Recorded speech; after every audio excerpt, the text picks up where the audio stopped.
देखिए, शिव से विधायक रविंद्र सिंह भाटिया आज जोधपुर दौरे पर है और हमारे साथ एक्सक्लूसिव बातचीत करने के लिए मौजूद है। आइए इनसे बात करते हैं। भाटी साहब, जिस तरीके से निर्मल चौधरी को पुलिस ने गिरफ्तार किया है, आपको क्या लगता है पुलिस की कार्रवाई सही थी या निर्मल ने कानून का उल्लंघन किया है? देखिए, मैं आपको बताना चाहूंगा कि छात्र राजनीति के दौर में और जो प्रयास करता है, संघर्ष करता है, मेहनत करता है, तो उस पे मुकदमे लगने आम बात है।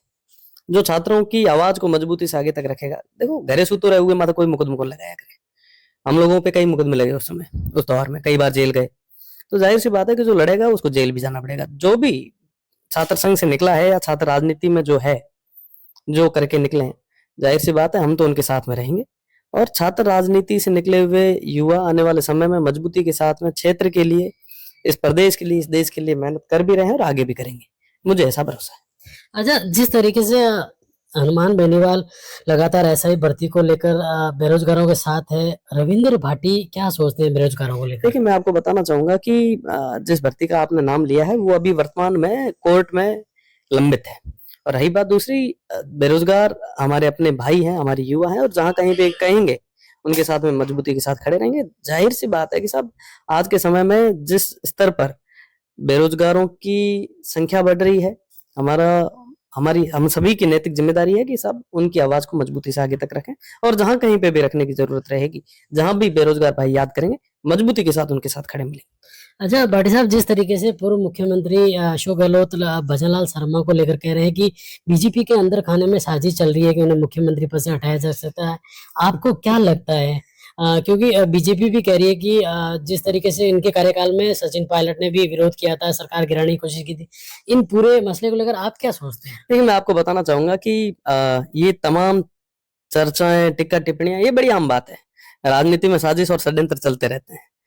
तो मैं यही कहना चाहूंगा कि वर्तमान में जो माननीय मुख्यमंत्री जी है, बहुत अच्छे से काम कर रहे हैं। अभी कुछ दिन पहले जैसलमेर भी आए थे, जोधपुर भी आए थे, और पूरे तरीके से एक्टिव है। तो मुझे लगता है कि ऐसी चर्चाएं, अफवाहें नहीं फैलानी चाहिए। सभी को साथ में मिलके काम करना चाहिए, और आने वाले समय में इस प्रदेश को कैसे आगे बढ़ाएं, इसके लिए चर्चाएं करनी चाहिए। बाकी साजिश षड्यंत्र चलते रहेंगे। माननीय पूर्व मुख्यमंत्री जी के राज में मुझे कई बार जेल जाना पड़ा। जैसा आपने थोड़ी देर पहले पूछा कि किस तरीके से कार्रवाइयां होती है, तो देखिए, ये तमाम चीजें, साजिश षड्यंत्र, ये बड़ी आम बात है, ये चलती रहेगी। पर मुझे लगता है कि वर्तमान में प्रदेश सरकार अच्छे से काम कर रही है, आने वाले समय में और अच्छे से काम करेगी, ऐसी हमें उम्मीद है।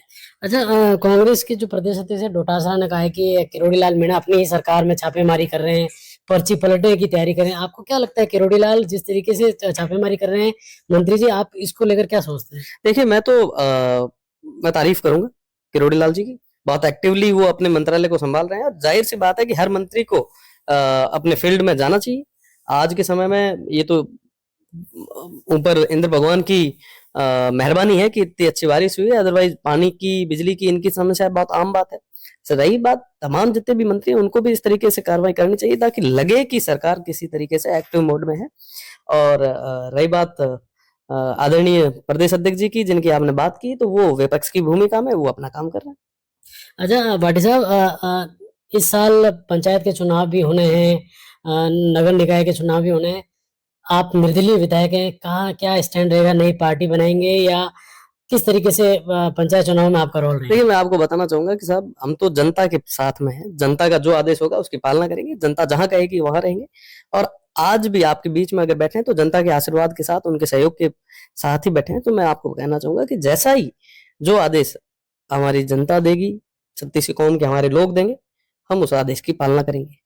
अंतिम सवाल भाटी साहब, जिस तरीके से आप भी छात्र राजनीति से आए हैं, जेएनयू है जो वहां पर पेंशनर्स धरने पर बैठे हैं, उनकी पेंशन नहीं मिल रही है, आप भी वहां से आए हैं, आपको क्या लगता है कि सरकार को इस ओर देखना चाहिए या क्या रुक? निश्चित रूप से देखना चाहिए। पूर्ववर्ती सरकार के दौर में हमने भी पेंशनर के साथ में रह के कई सारे आंदोलन प्रदर्शन किए थे, जेल गए थे, जेल के अंदर भूख हड़तालें की थी। निश्चित रूप से ये तमाम लोग जिन्होंने अपना पूरा जीवन किसी संस्था को दिया है, उन्हें उनका हक मिलना चाहिए, उनको पेंशन मिलनी चाहिए। और इस दौर में जो बुजुर्ग लोग हैं वो आज धरने पे बैठे हैं, सरकार को संवेदनशीलता दिखानी चाहिए। और निश्चित रूप से ये जो पेंशनर का जो इश्यू है, ये परमानेंटली सॉल्व करना चाहिए।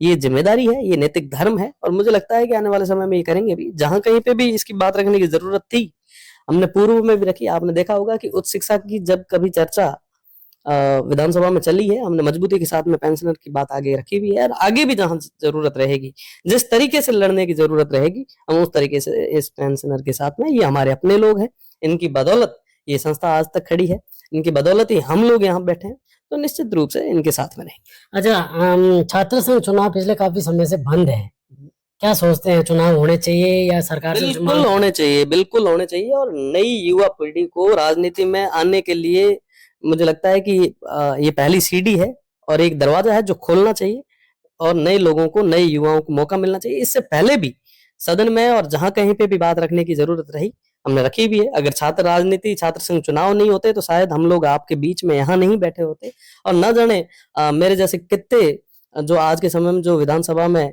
मान्य सदस्य हैं, वो सारे लगभग कहीं ना कहीं छात्र राजनीति से निकल के आए हैं। तो नई युवा पीढ़ी को आगे लाने के लिए छात्र राजनीति जरूरी है, छात्र संघ चुनाव जरूरी है। मैं तो नए युवाओं को, जो आज कहीं ना कहीं छात्र राजनीति के माध्यम से अपना भविष्य देखते हैं या छात्रों की आवाज को बुलंद करना चाहते हैं, उनसे कहूंगा कि मजबूती से लड़ाई लड़ो, और छात्र संघ चुनाव की जो मांग है उसको मजबूती से आगे तक रखो, और जहां कहीं पे भी हमारी जरूरत रहेगी, हम सब मजबूती के साथ आपके खड़े हैं। जी।